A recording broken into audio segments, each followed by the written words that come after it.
Okay, welcome students. This is lecture number 11 of class 11 physics, and first chapter is going on unit measurement and dimension. Okay, तो अभी तक हमने इस chapter में पढ़ लिया है dear physical quantity. Physical quantity दो तरीके की होती है, एक होती है फंडामेंटल या base physical quantity. Fundamental quantity क्या होती है? Such type of quantity which are independent, ठीक है, जो किसी पे डिपेंड नहीं करती हैं। और फंडामेंटल क्वांटिटी कितनी थी? 7 थी। Length, mass, time, temperature, electric current, luminous intensity and amount of the substance. इनके अलावा बाकी सारी क्वांटिटी जैसे कि एरिया है, वॉल्यूम है, एटसेट्रा एटसेट्रा, ये सब फंडामेंटल क्वांटिटी पे क्या करती थी? डिपेंड करती थी। तो इन 7 फंडामेंटल क्वांटिटी के अलावा बाकी सारी जो क्वांटिटी थी, ठीक है, उनको हमने बोला डिराइव्ड क्वांटिटी। बट दो क्वांटिटी ऐसी थी जो बाद में पता चला कि जो फंडामेंटल क्वांटिटी पे डिपेंड नहीं करती हैं, यानी कि वो दो क्वांटिटी भी इंडिपेंडेंट थी, और वो थी प्लेन एंगल और रेडियन एंगल। ठीक है, प्लेन एंगल भी इंडिपेंडेंट होता है और रेडियन सॉलिड एंगल भी आपका क्या होता है? इंडिपेंडेंट होता है। तो दो क्वांटिटी रह गई थी, दो physical quantity, plane angle and solid angle. These are independent, ठीक है, and these are not depend on the fundamental quantity. So ये बाद में हमें मिली। अब है तो ये भी फंडामेंटल, लेकिन हमें बाद में मिली। हमें बाद में हमने इनको रखा फंडामेंटल के साथ, तो इनको हमने बोल दिया सप्लीमेंट्री क्वांटिटी। तो 7 आपका फंडामेंटल क्वांटिटी, 2 आपकी सप्लीमेंट्री क्वांटिटी, बाकी सारी क्वांटिटी डिराइव्ड क्वांटिटी। उसके बाद हमने बात की थी यूनिट की। तो यूनिट क्या होता है? An standard amount of a physical quantity is called unit. फिर हमने तरह तरह के सिस्टम ऑफ यूनिट पढ़े, ठीक है। जैसे कि हमने पढ़ा था सीजीएस सिस्टम, जो कि फ्रांस का था। हमने पढ़ा था एपीएस सिस्टम, ठीक है, सीजीएस सिस्टम, सीजीएस जो कि किसका था? फ्रांस का। सीजीएस मतलब C for centimetre, G for grams, S for second. तो लेंथ, सीजीएस सिस्टम में लेंथ को मेजर किया जाता था सेंटीमीटर में, मास को मेजर किया जाता था ग्राम में, और टाइम को मेजर किया जाता था सेकेंड में। एपीएस सिस्टम, इसमें क्या होता था डियर? ठीक है, सीजीएस, फिर उसके बाद एफपीएस। ये किसका सिस्टम था? ये ब्रिटेन का सिस्टम था। इसमें लेंथ को मेजर किया जाता था फुट में, आपका मास पाउंड में, और टाइम सेकेंड में। और दूसरा एक और सिस्टम आया था डियर, वो था एमकेएस। एमकेएस भी फ्रेंच का ही सिस्टम था, और फ्रेंच में लेंथ के लिए MKS means metre, kilogram and second. तो मीटर यूज किया जाएगा लेंथ को मेजर करने के लिए, किलोग्राम मास के लिए, और सेकेंड टाइम के लिए। बाद में for unification in all over the world, सारे वर्ल्ड में एक ही सिस्टम हो, उसके लिए कौन सा सिस्टम आया था? एसआई सिस्टम आया था। ठीक है, अब आज हम बात करते हैं एसआई सिस्टम के बाद some common practical unit of length. ठीक है, हम कुछ कॉमन प्रैक्टिकल यूनिट जो एसआई सिस्टम के अलावा हैं, ठीक है, उनको डिस्कस करते हैं। ठीक है, अब आज हमारा टॉपिक है some common practical unit of length. ठीक है, यानी कि जो एसआई यूनिट तो है नहीं, ठीक है, लेकिन डेली लाइफ में हम बहुत ज्यादा यूज करते हैं, प्रैक्टिकल में हम बहुत ज्यादा यूज करते हैं। तो प्रैक्टिकली बहुत हमारे लिए कन्वीनियंट होते हैं। जैसे कि वॉल्यूम है, ठीक है, वॉल्यूम का आपका फॉर्मूला क्या होता है? Volume is equal to length into breadth into height. तो volume is equal to length का एसआई सिस्टम में यूनिट मीटर, ब्रेथ का एसआई सिस्टम में यूनिट मीटर, हाइट का भी metre, because all 3 are length. तो वॉल्यूम की जो यूनिट आ गई डियर, वो आ गई मीटर क्यूब। तो वॉल्यूम का एसआई यूनिट क्या होता है? Metre cube. But in common practical life we not using metre cube, generally we use litre. ठीक है, जब आप वॉल्यूम मेजर करते हैं तो डेली लाइफ में आप मीटर क्यूब में काम बहुत कम करते हैं। आप किस पे काम करते हैं? आप लीटर पे काम करते हैं, क्योंकि वो ज्यादा कन्वीनियंट होता है। ठीक है, 1 लीटर, ठीक है, 1 litre milk, 2 metre milk, 10 litre water, that is more convenient in compared to meter cube. So liter is a practical unit and more convenient in compared to SI unit. Meter cube is a SI unit. अब आज हम length की कुछ common practical unit पढ़ रहे हैं। तो उसमें पहला है एस्ट्रोनॉमिकल यूनिट। तो एस्ट्रोनॉमिकल यूनिट क्या होती है डियर? ठीक है, it is the mean distance, it is the mean distance between sun and earth, it is the mean distance between sun and earth. अब आप जानते हैं कि जो मान लीजिए यहाँ पे सन है, ठीक है, यहाँ पे सन है आपका, और इसके चारों ओर कौन रोटेट कर रही है? अर्थ रोटेट कर रही है। ठीक है, ये अर्थ है। तो आपको मालूम है कि जो अर्थ है वो सन के चारों ओर सर्कुलर पाथ में मूव ना करके कैसे पाथ में मूव करती है? इलिप्टिकल पाथ में मूव करती है। तो कभी सन से इसकी डिस्टेंस क्या होगी? जब इस पोजीशन पे होगी तो ज्यादा होगी, और जब अर्थ इस पोजीशन पे होगा तो सन और अर्थ के बीच का डिस्टेंस क्या होगा? कम। देखिए, जब अर्थ यहाँ पे है तो सन और अर्थ के बीच का डिस्टेंस क्या है? ज्यादा। जब अर्थ यहाँ पहुंच गया तो सन और अर्थ के बीच का डिस्टेंस क्या है? कम। तो डिस्टेंस वेरी कर रहा है। ठीक है, तो सन और अर्थ के बीच की जो डिस्टेंस है वो अलग अलग पोजीशन पे क्या है? अलग अलग है।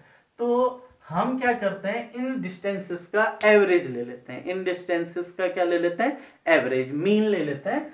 And the mean distance between sun and earth is called astronomical unit. astronomical unit क्या है, समझ में आया? ठीक है, one astronomical unit is the distance between sun and earth। पहले तो हमने ये कहा one astronomical unit is the distance between sun and earth, लेकिन सन और अर्थ के बीच की डिस्टेंस तो लगातार क्या हो रही है? पोजीशन बाय पोजीशन क्या कर रही है? वेरी कर रही है। जैसे जैसे पोजीशन चेंज हो रही है सन और अर्थ के बीच का डिस्टेंस भी क्या हो रहा है? चेंज हो रहा है, कहीं ज्यादा है कहीं कम है। तो हम क्या ले लेते हैं? Average distance, the average distance between sun and earth. ठीक है, लेकिन इसमें भी हम क्या करते हैं कि सन तो काफी बड़ा होता है, ठीक है, और अर्थ भी काफी बड़ा होता है। ठीक है, तो कहां से डिस्टेंस कहां से मेजर करेंगे? अगर ये सन है, ये अर्थ है, ठीक है, अर्थ सन के कंपेयर में थोड़ा छोटा होगा, तो सन और अर्थ के बीच की ये डिस्टेंस तो हम मेजर करेंगे सन और अर्थ के सरफेस के बीच की डिस्टेंस नहीं, दोनों के सेंटर्स के बीच की डिस्टेंस। सन है, सन का सेंटर और अर्थ का सेंटर। तो डेफिनेशन बन गई the average distance between center of the earth, center of the sun and center of the earth is called astronomical unit। ठीक है, the average distance between sun, बिल्कुल यहाँ ध्यान देना, याद हो जाए यहीं का यहीं। ठीक है, the average distance between center of the sun and centre of the earth. Distance कैसी? एवरेज या फिर मीन। द एवरेज डिस्टेंस और the mean distance between centre of the sun and centre of the earth is called one astronomical unit. ठीक है, और one astronomical unit की जो value होती है dear,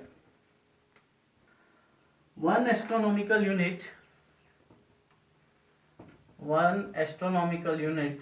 is equal to 1.496 into 10 to the power 11 meter। okay, one astronomical unit, 1 AU, one astronomical unit is equal to 1.496 into 10 to the power 11 meter। Okay, तो ये आपके समझ में आ गया। अब देखिए सीधे सीधे, अब कोई दूसरा प्लेनेट, ठीक है, जैसे कि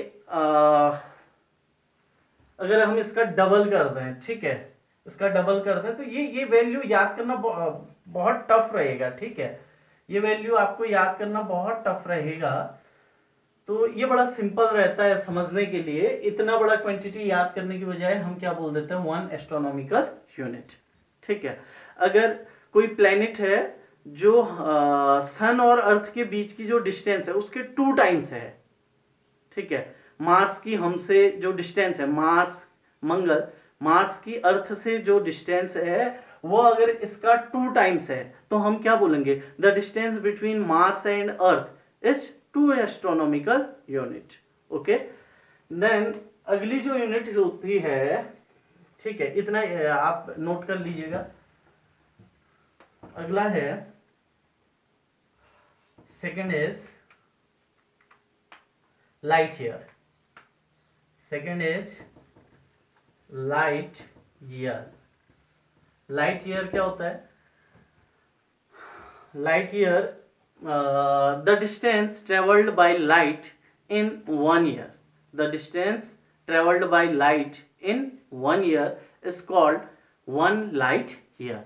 ठीक है, एक ईयर में लाइट जो डिस्टेंस ट्रेवल करेगा उस डिस्टेंस को हम क्या बोलेंगे? 1 light year.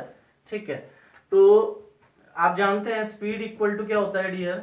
Speed equal to distance upon time. Okay,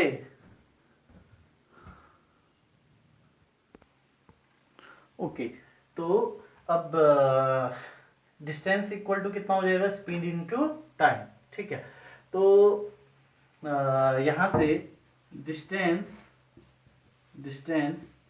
अब देखिए लाइट ईयर क्या है? The travelled distance by light in vacuum in 1 year. ठीक है, ये वैक्यूम में लाइट के द्वारा 1 ईयर में जो ट्रेवल्ड डिस्टेंस है, ठीक है, उसको हम क्या बोलते हैं? आपका लाइट ईयर। तो speed equal to distance upon time, so distance equal to speed into time. अब वैक्यूम में लाइट की जो स्पीड होती है वो होती है 3 × 10⁸ मीटर पर सेकेंड, और टाइम कितना बोला मैंने? 1 ईयर। 1 ईयर में कितने डेज? 365.25 डेज। ठीक है, इतने डे हैं। अब इसको मैंने कन्वर्ट कर दिया। अब बताइए 1 डे में कितने आवर? 24 आवर। 24 आवर में, अब आवर में 24 से मल्टीप्लाई करने के बाद ये कन्वर्ट हो गया आवर में। अब 1 आवर में 60 मिनट और 1 मिनट में 60 सेकेंड। तो ये जो है टाइम, ये टाइम 1 ईयर जो है कन्वर्ट हो गया किसमें? सेकेंड में। तो सेकेंड से ये सेकेंड कैंसिल हो जाएगा। तो travelled distance in by light in vacuum in 1 year is equal to, ये आपका आ जाता है, इसको सॉल्व करेंगे तो डियर ये आएगा आपका 9.467 इंटू 10⁻15 मीटर। ओके, तो ये आ गया 9.467 into 10⁻15 metre. That is the distance travelled by light in vacuum in 1 year. So it is called light year, और 1 लाइट ईयर सिंबल हो गया 1LY। 1 light year is equal to 9.467 into 10⁻15 metre. तो length की हम बहुत बड़ी unit पढ़ रहे हैं। ठीक है, अगर मीटर में काम करना पड़ेगा तो बहुत कॉम्प्लिकेटेड हो जाएगा और बहुत टफ आपकी न्यूमेरिकल वैल्यूज रहती हैं। तो हमने 2 तरीके की लेंथ की यूनिट अभी पढ़ ली। एक पढ़ा एस्ट्रोनॉमिकल यूनिट, ठीक है, AU, और दूसरा पढ़ा लाइट ईयर।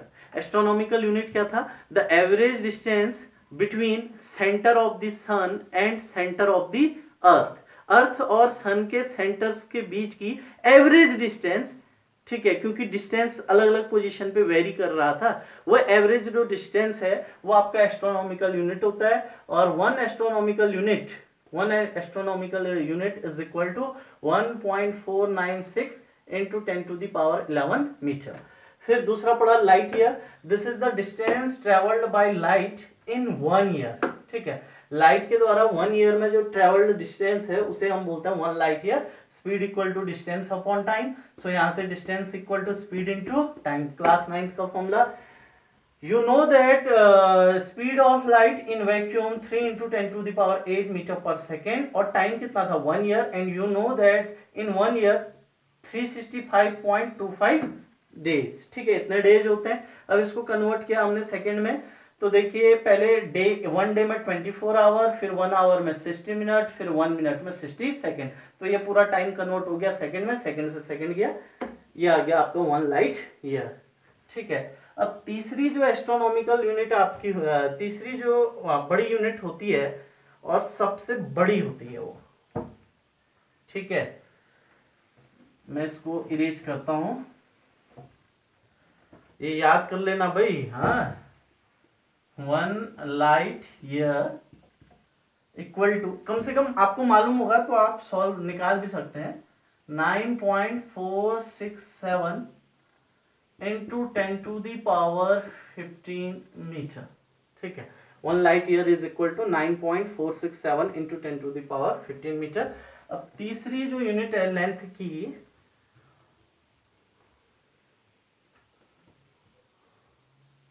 वो है पारसेक, दैट इज पारसेक। और ये लेंथ की सबसे बड़ी यूनिट होती है। ठीक है, जो भी हमारी यूनिट है, इन सब यूनिट्स में सबसे बड़ी यूनिट, ठीक है, लेंथ की, वो क्या होती है?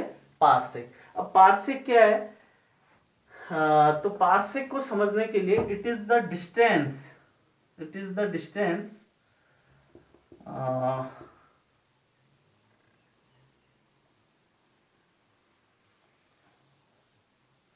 अब देखो, पारसेक को समझने के लिए मैंने एक आर्क लिया हुआ है, एक कर्व लिया हुआ है। ठीक है, एक कर्व है, एक आर्क है, और इस आर्क की खूबी क्या है कि इस आर्क की जो लेंथ है डियर, इस आर्क की लेंथ मैंने कितनी रखी है? 1 एस्ट्रोनॉमिकल यूनिट। एक बहुत बड़ा आर्क लिया हुआ है। ठीक है, अब इस आर्क के एंड पॉइंट के द्वारा एक एंगल सबटेंड होगा। ठीक है, देखिए ये हो गई आर्क, ये हो गया ये पॉइंट जिस पर ये एंगल क्या हो रहा है? सबटेंड हो रहा है। ठीक है, एंड दैट इज रेडियस। ठीक है, तो अब जैसे जैसे मैं ये पॉइंट जहां पर एंगल सबटेंड कर रहा हूं उसको दूर करता जाऊंगा, ठीक है, तो आपको दिख रहा होगा कि ये जो आर पहले छोटा था अब वो क्या हो गया? बड़ा हो गया। तो अब मैं इस आर्क को इस तरीके से एक्सटेंड करता हूं कि इस पॉइंट पर जो एंगल हो, देखो आपको पहले ये दिख रहा होगा, ये एंगल बड़ा है, फिर ये एंगल और छोटा हुआ, फिर ये और छोटा हुआ। ठीक है, तो वो एंगल जहां पर कितना बने? 1 सेकेंड बने। कितना बने? 1 सेकेंड का एंगल। और 1 सेकेंड को ऐसे नहीं लिखते, सॉरी,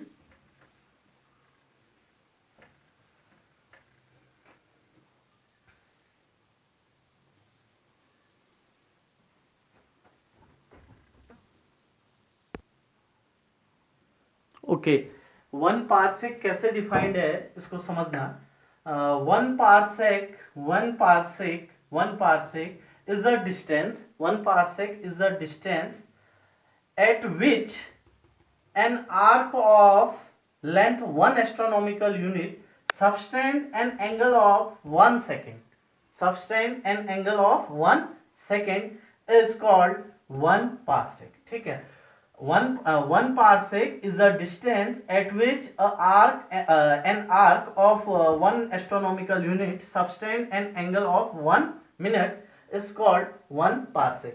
1 parsec क्या है? वो डिस्टेंस, ठीक है, वो डिस्टेंस जिस डिस्टेंस पर, ठीक है, जिस डिस्टेंस पर आपका 1 एस्ट्रोनॉमिकल यूनिट लेंथ वाला आर्क कितने डिग्री, कितना एंगल? 1 सेकेंड का एंगल क्या करे? सबटेंड करे, उसको बोलते हैं 1 पारसेक। सिंपल सिंपल बात यह है, पहला काम तो हमने क्या किया? एक आर्क ली। हमने सबसे पहला काम क्या लिया? एक आर्क ली, और उस आर्क की जो लेंथ है वो कितना रखी? इस आर्क की जो लेंथ है वो रखी हमने 1 एस्ट्रोनॉमिकल यूनिट। ये इस आर्क की लेंथ कितना रखा हुआ है? 1 एस्ट्रोनॉमिकल यूनिट। ठीक है, अब ये भाई इस आर्क, ये आर्क यहां पर भी एंगल, इस डिस्टेंस पर भी एंगल सबटेंड करेगा। ठीक है, इस डिस्टेंस पर भी एंगल सबटेंड करेगा, यही आर्क इस डिस्टेंस पर भी एंगल सबटेंड करेगा। और जैसे जैसे आप पीछे की ओर आ रहे हैं, डिस्टेंस इंक्रीज हो रहा है, तो एंगल आपको दिख रहा होगा कि स्मॉल होता जा रहा है। एंगल क्या होता जा रहा है? स्मॉल। ठीक है, यहां आपको दिख रहा होगा कि एंगल काफी बड़ा है, ये एंगल काफी बड़ा है, एंगल फिर और कम हुआ, और एंगल यहां पर क्या हो गया? और भी कम हो गया। तो वो डिस्टेंस जिस पर 1 एस्ट्रोनॉमिकल लेंथ वाला आर्क, वो डिस्टेंस जिस पर 1 एस्ट्रोनॉमिकल यूनिट लेंथ वाला आर्क 1 सेकेंड का एंगल क्या करे? सबटेंड करे, इस डिस्टेंस को बोलते हैं 1 parsec. that is the largest unit of the length. 1 parsec is the largest unit of the length. parsec समझ में आया? आपने एक आर्क लिया, फिर से समझा रहा हूं, आपने एक आर्क लिया, कर्व लिया, उस कर्व की लेंथ रखी 1 एस्ट्रोनॉमिकल यूनिट, और इस आर्क से वो डिस्टेंस, इस आर्क से वो डिस्टेंस जिस डिस्टेंस पर, ठीक है, ये रेडियस है, यहां जाओ इक्वल होगा, तो इस आर्क से वो डिस्टेंस, ठीक है, जिस पर ये आर्क कितना एंगल सबटेंड करे, 1 सेकेंड का एंगल सबटेंड करे, इस डिस्टेंस को क्या बोलते हैं, 1 पार्सेक। अब 1 पार्सेक की वैल्यू अगर आपको कैलकुलेट करनी है तो कैसे कैलकुलेट करेंगे आप, you know that theta is equal to arc upon radius L upon R, where L is the length of the arc and R is the radius, ठीक है। अब थीटा आपको मालूम है, अब ये थीटा वैसे एंगल किस में होता है, ये जब फॉर्मूला हम यूज करेंगे, ठीक है, तो इस फॉर्मूले में जो थीटा होता है वो किस में होता है, रेडियन में, बट यहाँ एंगल किस में, सेकेंड में। तो पहले यहां से आप आपको थीटा मालूम है, आपको आर्क की लेंथ मालूम है 1 एस्ट्रोनॉमिकल यूनिट, आपको क्या फाइंड करना है, आर, तो आर इज इक्वल टू हो जाएगा L अपॉन थीटा, ठीक है। तो R is equal to L कितना है भाई, 1 astronomical unit, 1 AU upon theta कितना है, 1 सेकेंड। तो R इसको सॉल्व करें, 1 एस्ट्रोनॉमिकल यूनिट होती है 1.496 into 10 to the power 11 metre upon 1 second. 1 second को अगर मिनट में कन्वर्ट करना है तो 1/60, मिनट को डिग्री में कन्वर्ट करना है 1/60, और ये बन गया है अब डिग्री। अब इस डिग्री को अगर रेडियन में कन्वर्ट करना है तो ये सब काम मैंने ट्रिग्नोमेट्री में एंगल वाले में कराया है, आप मल्टीप्लाई करेंगे π/180 से, ठीक है। देन ये आपका कन्वर्ट हो जाएगा किसमें, रेडियन में, ठीक है, ओके। तो इसको जब आप सॉल्व करेंगे तो ये सॉल्व करके आपका आएगा, इसको पूरा सॉल्व करने के बाद ये आपका आता है 3.08 into 10 to the power 16 metre, ठीक है। तो 1 पार्सेक आपका आ गया, ठीक है, आर ना, और इसी आर को, इसी रेडियस को हम क्या बोलते हैं, 1 पार्सेक। तो 1 पार्सेक इक्वल टू आ गया आपका 3.08 into 10 to the power 16 metre. तो आपको दिख रहा होगा एस्ट्रोनॉमिकल यूनिट में क्या है, 10 to the power 11, light year में क्या है, 10 टू द पावर 15। तो आपको दिख रहा है लाइट ईयर किससे बड़ा है, एस्ट्रोनॉमिकल यूनिट, क्योंकि यहाँ 10 टू द पावर 15 है, तो लाइट ईयर बढ़ा रहा किससे, एस्ट्रोनॉमिकल यूनिट से। और पारसेक में आपको दिख रहा है 10 to the power 16 which is greater than 10 to the power 15 and 10 to the power 11। So largest unit of the length is parsec, okay. और कुछ इतना आप देख लेंगे, देन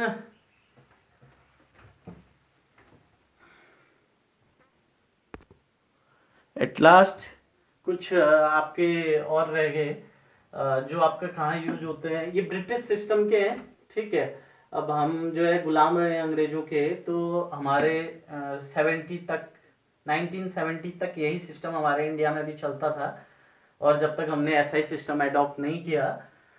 तो 1 माइल, ठीक है, 1 mile is equal to 1.609 into 10 to the power 3 metre. बोले तो 10 टू द पावर 3 मतलब 10 इंटू 10 इंटू 10, ये आ गया 1609 मीटर, यानी कि 1609 मीटर का क्या होता है, 1 माइल या 1 मील होता है। 1 यार्ड, यार्ड आपका क्रिकेट की जो पिच होती है जिसपे बॉलिंग और बैट्समैन और बॉलर के बीच का, दो स्टंप्स के बीच का जो डिस्टेंस है, तो दो स्टंप्स के बीच का जो डिस्टेंस रहता है क्रिकेट में, दो एंड्स के बीच का, वो रहता है 22 यार्ड। तो 1 यार्ड इक्वल टू होता है 0.9144 मीटर, मतलब कि 0.91 है, इसका मतलब 1 मीटर से थोड़ा सा क्या है, छोटा है।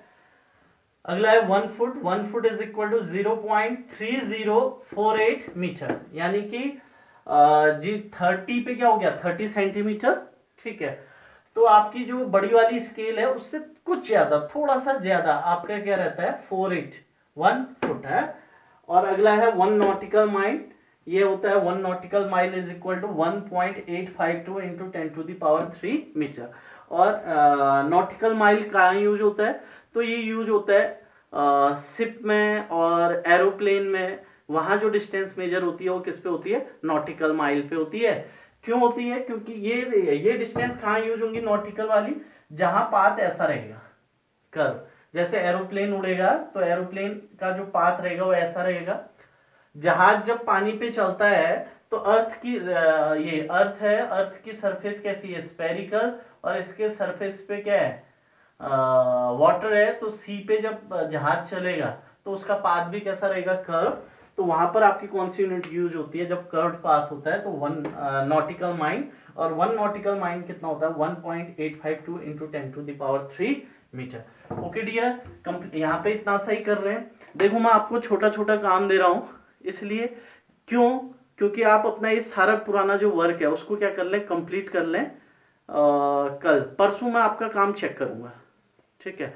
परसों आपका काम चेक होगा, तो आप यहां तक काम पूरा कंप्लीट कर लीजिए। और मैंने स्पीड भी अपना अभी स्लो किया हुआ है, फिर हम तेजी से आगे की ओर बढ़ेंगे, ठीक है?